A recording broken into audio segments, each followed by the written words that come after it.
Welcome to another episode of Marketing Tips for Doctors. I'm your host, Dr. Barbara Hales. Joining me for this podcast is the president and founder of Exit Consulting Group, which provides consulting and brokerage services for business owners to prepare for and execute their exit. He's the author of Exit and Answers: Navigate Your Business Exit Like an Expert. John is a specialist in creating roadmaps for business owners anticipating a transition, whether it's transferring the business to family or employees or selling to a third party. Welcome to the show, John Ovrom.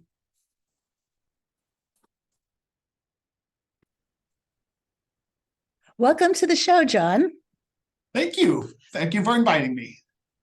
Well, there is something really important that we are going to be discussing today, as you know, and that is exit strategy. And also, how do you promote the practice when somebody other than yourself has exited so that you are not seeing a decline in patients or a decline in revenue because of the exit strategy.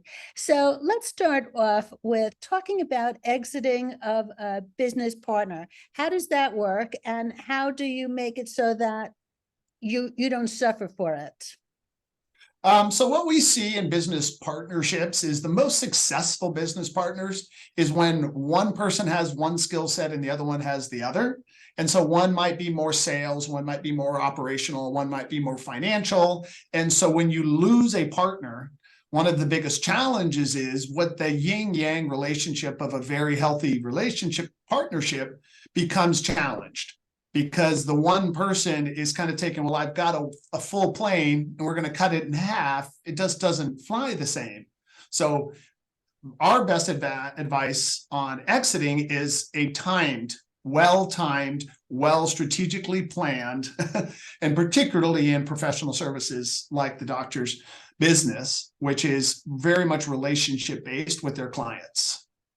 So do you let your patients know, listen, this doctor is going to be leaving at a certain time, but he stays on to make sure that the transition runs smoothly? No, most people don't seem to like change. Just human nature, right? People go to church and sit in the same pew. People go to the restaurant and order the same food each time. So when they go to a doctor, particularly doctors, they want to see the same person who has that. So generally speaking, we see someone shadow and be part of that experience, and then the doctor has a tendency to not make that next meeting, and then they start to establish a relationship. So that's why the more the time they have with the client together and start shifting it out, the better it is. So let's say, I have a thriving, medical practice. Yep. And my partner is exiting, whether it was a surprise or it was something that was planned, perhaps due to a disability or age related, or they just don't want to practice medicine anymore. So how would I approach that? What would I actually do? When you have an unplanned schedule, whether it is, through death or through a divorce or from health, either yours or your spouse's, and it becomes fairly quick, being open and honest has always been the best practice. Really what your clients want is someone that they can connect with and people that understand them. So usually the game will be is to bring somebody in as fast as you can or refer them out to those that you can't, and just be honest with them that this is probably someone who's better for you, because you don't want to lose your own relationships with your current clients and all of your current patients. So you just have to be open and honest. Ultimately, we all want to be taken care of. And if we feel taken care of, regardless of it was you, Barbara, it was me, or it was Susie or Johnny, ultimately, if you called me up and said, hey, John, my partner left, and I know you have a particular style or case that I am not as strong in, I'm going to bring you to the best person, I would trust you. And I would be open to that person. But if you could hold me and keep me, I would rather stay with you, knowing as long as I know that you're going to take care of me. It's about trust. I mean, that's all patients are really looking for, trust and honesty. Okay, so now let's say it's with a partner who, I'm going to be going through a transition with. They're not leaving overnight. Fortunately, there's no death that I'm worried about. So how do you recommend that? And I don't have like another person that's coming in to take their place right away. So how would you recommend that I make that transition so patients want to stay and not just, look to see where he's going? So let's go with the assumption, the definition of successful exit. Some people, some doctors, their best exit is just to shut down their practice, because ultimately that's not bad. That's not wrong. They got into the practice because they care about people. They care about making a difference, and trying to transition someone over to a younger doctor, bringing that younger doctor in, their practice might be too small for that. And ultimately, in the end, they're going to finish their ride and shut the doors down and pass them to good people, but not to keep the company alive. Most people feel that an exit is about the transition of a company. The problem with doctors' practices is that oftentimes the doctors are the company. And so how do you transfer a company to somebody when you are the company? And so ultimately that exit is, it's okay as a doctor to know shutting your doors after doing practice for 40 years is a successful business. Nothing is, it's not a failure by saying, I'm done and I've checked my boxes. So if that is an exit, for sure, just closing your doors is an exit, passing them to somebody, other people. But if you have a company and you want to transition a company, which is beyond you, then typically you have to bring in the younger doctors that transition. We see it in dentistry, veterinarian, doctors, lawyers, all of these professional services, particularly estate trust attorneys that have long-term relationships. You've got to have a long-term transition with someone coming in trusted. So typically that's what we see. We see a doctor or two either join a practice, then a bigger practice, and then they can, start to absorb. So they've sold their practice into a bigger practice. That practice then starts to bring the younger group in, or has some space to pick up the extra patients. You'll see that. Or they will bring younger doctors in and start transitioning those people over a period of time. Well, let's say I'm not ready to retire. I'm not ready to close the doors. I'm just getting rid of Dr. X for whatever reason. So how do I make the transition with that person so that patients are firstly aware that that's happening, and secondly, so that they are, slowly transitioning into my care? So, Sure. so how do you recommend going through that, that So evolution?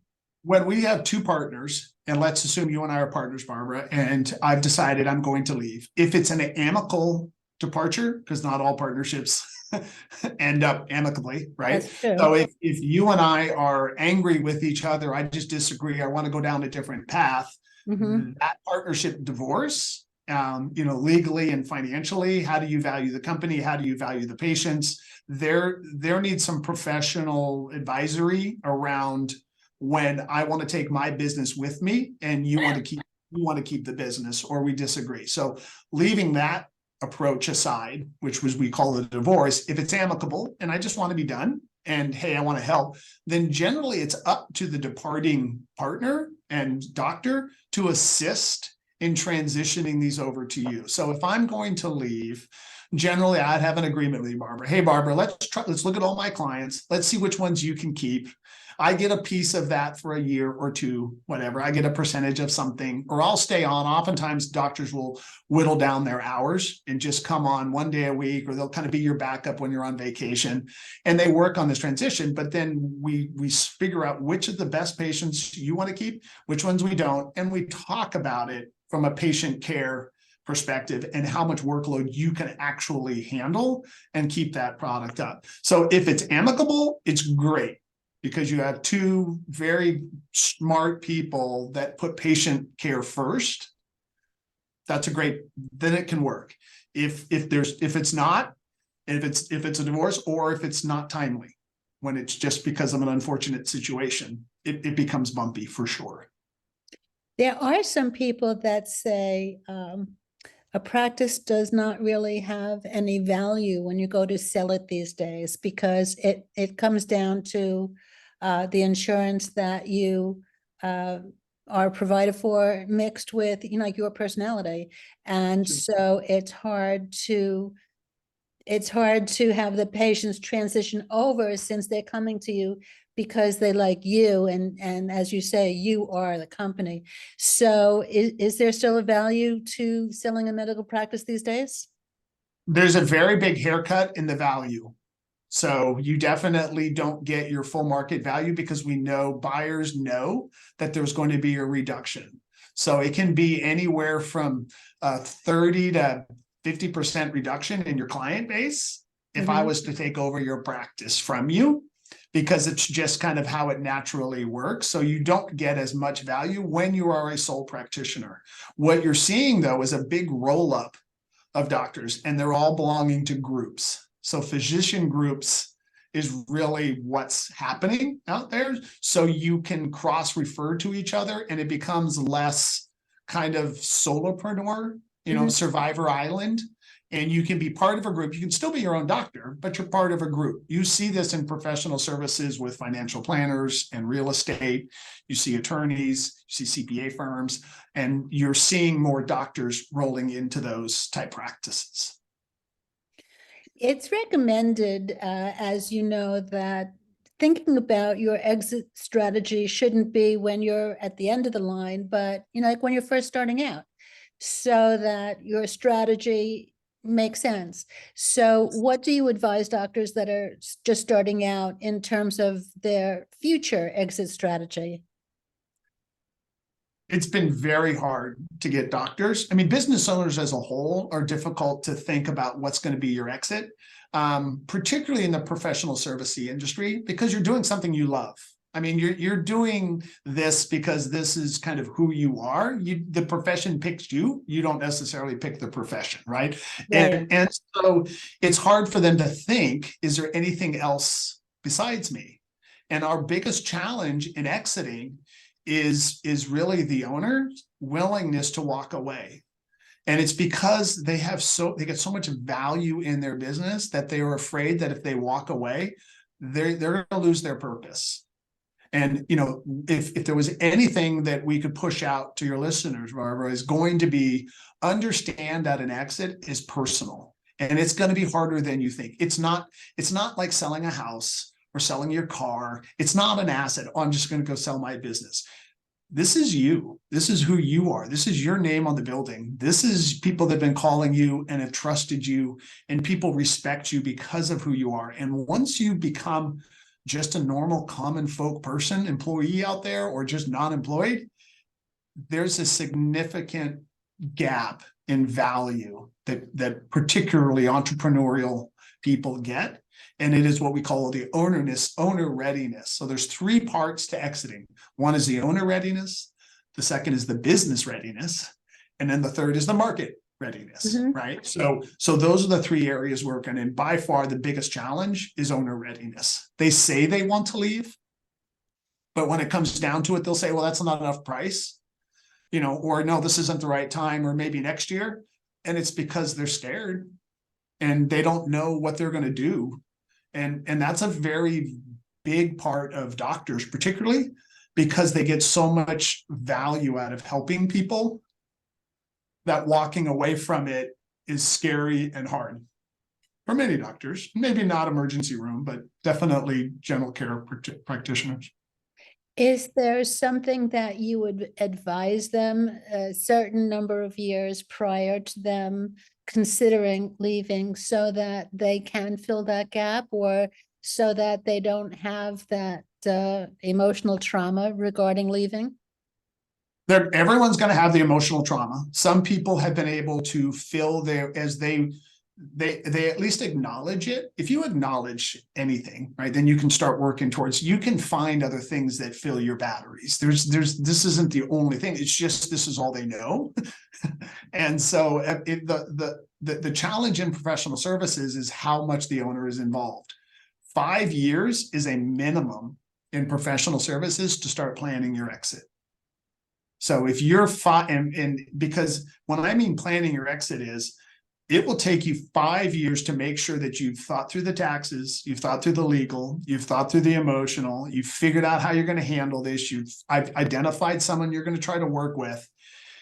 And then even once you consummate the close, you still got 2 more years, 3 more years that you typically kind of stay on to kind of transition. This isn't a widget that you're just going to walk away the next day. These are relationships deep.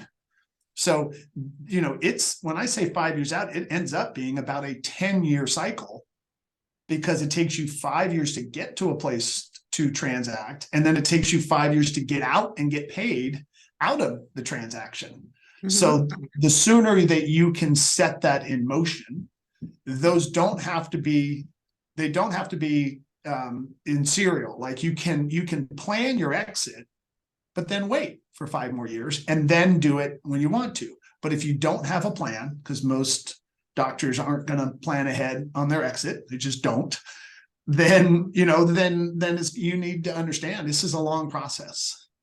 So that's why we're talking today, because most doctors are going to be resistant, and I'm sure you may have found your clientele to be resistant until they get to the end of their rope, and then they're desperate. And then it's like, I need to speak to somebody like now. So assuming that they haven't, that they're not standing on a ladder with the rope around their neck, then,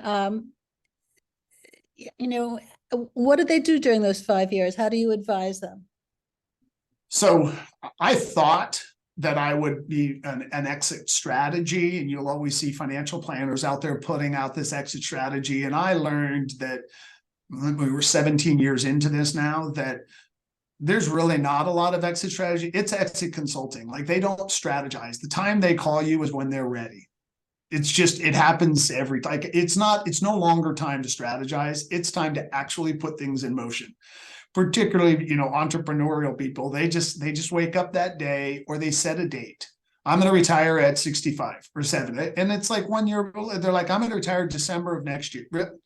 Really? You've been doing it for 40 years and you just decided today that you're going to be 6 months. Yes, that's what I've just. And you're like, okay, well, how do you want me to help you then? Because I don't know how to help you except just sell it or close it. Or, here's your options. If they're willing to plan it, you always start with, what's your win? What are you trying to achieve in your exit? Is it that you want to keep the company going and you have a key employee that you want to transition it to? Do you have a family member? Sometimes you have children that are coming up the line and they want to transition it to their children or child. And then particularly if you and I are partners, you might have a child, or I might, how's that going to work? Do we have? And so what is the definition of the win? Is it a liquidity event and I need a certain amount of money in order to retire? Or is it a time I want to be done by the time I'm X old, or I want to hand it to my kid, or I just want to keep doing this and I just want to keep doing what I'm doing. And when I'm done, I'm done. We call it the Viking funeral. The Viking funeral is, I'm going to die at my desk, John. That is my exit strategy. So I actually was told that by a colleague of mine back in the day. They said, well, he was in his late 70s, early 80s. And I said, now is the time for you to get out and do the other things that you dreamed of doing, go out and have some fun. Yeah. And his response was, you know what? I don't have any hobbies. I love doing this. I'm devoted to this. This is the only thing that I enjoy, and I do enjoy it.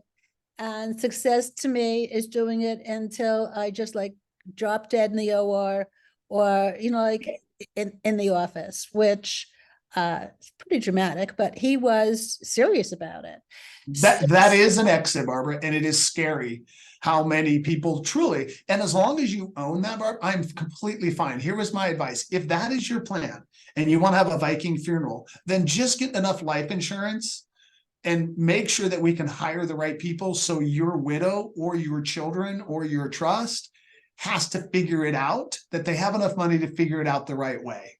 Because if you're not going to figure it out, you're the best person to do this. The doctors are the best owner figuring out. Don't leave it to your widow. Don't leave it to your kids. Don't leave it to the state and probate to figure this stuff out. But if you're going to, then just get $500,000 so I can pay, your wife doesn't have to deal with it.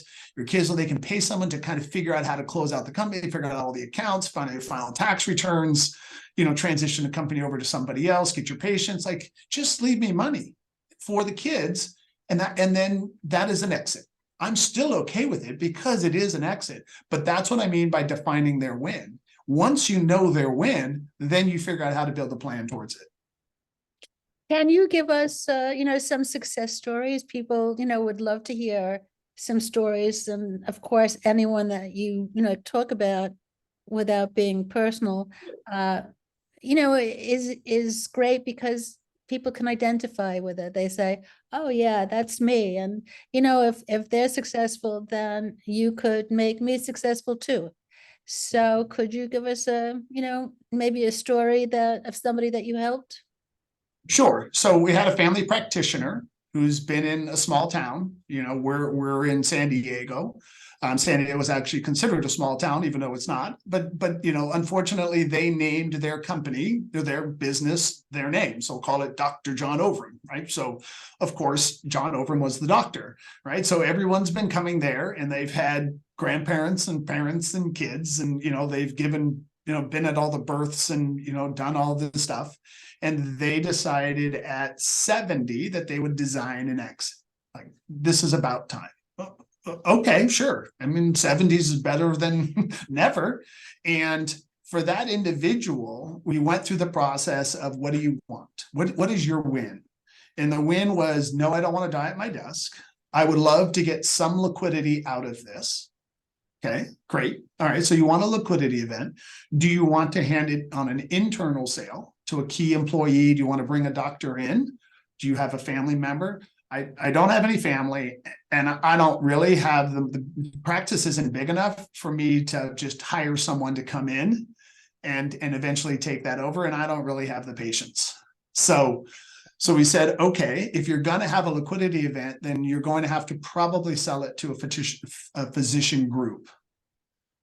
So if you want to be out in 5 years, why don't we just start interviewing different physician groups and find out what group you could participate in that could go into, bring your practice into theirs, and find out what the buyout agreement would look like in the transition. And it worked out splendidly, because there are different physician groups that are looking for different kinds of practices. And in that ability, that gave him all of the control that he was still running his practice, but there was a willingness for them to buy out. They knew that they were going to buy out, so they were willing to invest. A lot of times technology, the older business owners stop investing in technology, particularly in billings and processing, so they could often take a lot of the stuff off of him from an administrative side and bring in all the new processes and just let him be a doctor, and then eventually start bringing people behind. And it worked out splendidly, really, really well. But he was smart enough to think far enough ahead and then evaluate what did he really want and then process it, because there are a lot of different choices. It's okay to do whatever. There is no right answer. Whatever doctor's exit is can be the right answer. Liquidation is an option. Just shutting it down is an option. Inside sale, outside sale, run until you die. They're all options. None of them's wrong. Just make a plan and understand that the family's going to have to deal with it if you don't, and you're the best qualified person to do it with your professionals around you. How do doctors decide or figure out what the value of the practice is? So So basically there are two different kinds of valuation methodologies. You can hire a professional business appraiser. They are certified, licensed, stamped. They follow basically a GAAP, a generally accepted accounting principle process. Mhm. And it's typically used when it comes to divorce or death, for estate planning purposes. Or you can hire a broker, which is what we are, and we do what we call a broker's opinion of value. And we will go out and look at sales comps and market comps and understand who would be the ideal buyer and kind of, how involved are they and how much their equipment is. And so we deal with it. And both appraisals processes are talking about a type of buyer without taking it to market. Well, this has all been very interesting. What is one tip that you could give, or two, that you could give to our listeners regarding, how they would decide to formulate an exit strategy? And, if they're not the ones that are immediately leaving, how they could promote that to the role of patients so that they don't lose them. Sure. Advice. My advice is to all business owners, doctors, actually, particularly, it's not an easy process. This isn't exiting your business is not easy because they are the business. And the sooner they get educated, the sooner they surround themselves with the right kinds of advisors to help them get educated, the better chance they're going to get the result. And I can only beg, and on behalf of their spouse, on behalf of the children, on behalf of their patients, that they prioritize the future of the business beyond them. So there is a plan in place. And it's just really, really hard for solopreneurs to not to think about what's going to happen when you no longer get to do what you love to do. And they just don't like to think about it. Sure. Well, I would like to highlight for all those that may have missed the beginning, John Ovrom is the author of Exit and Answers, Navigate Your Business Exit Like an Expert. And I assume they could get that on Amazon? Yep. Yes, ma'am. Yes, it is. It's available. How, for our listeners that are saying, well, it's not something that I thought about, or, I may have just thought about it fleeting, but like, it's sort of like buying a plot, it's not something that anybody really wants to face. So they say, well, now you've convinced me. So how can they reach you? Best place is our website, www.exitconsultinggroup.com. That has all of our information, and it is the easy way to find a lot of information about the exit process, different stories, different ways, different solutions.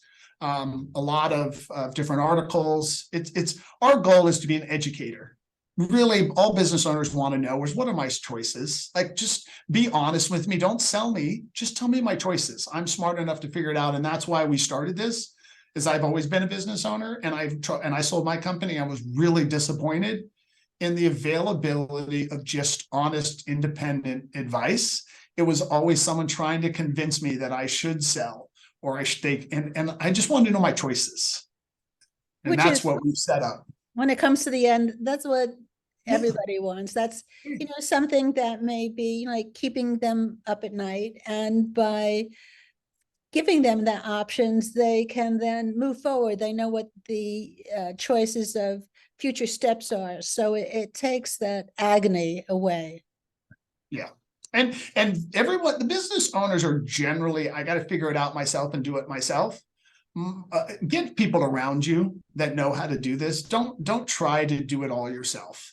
This is a once in a lifetime experience, and it's better to not hike the Kilimanjaro by yourself just because you think you can. Get a Sherpa, let them help you. It's going to be a much better experience. I think that that's probably the best advice going. Well, thank you, Barb. Thank you so much for being on the show today. We've been talking with John Ovrom, and this is another episode of Marketing Tips for Doctors with your host, Dr. Barbara Hales. Till next time. Thank you, Doctor.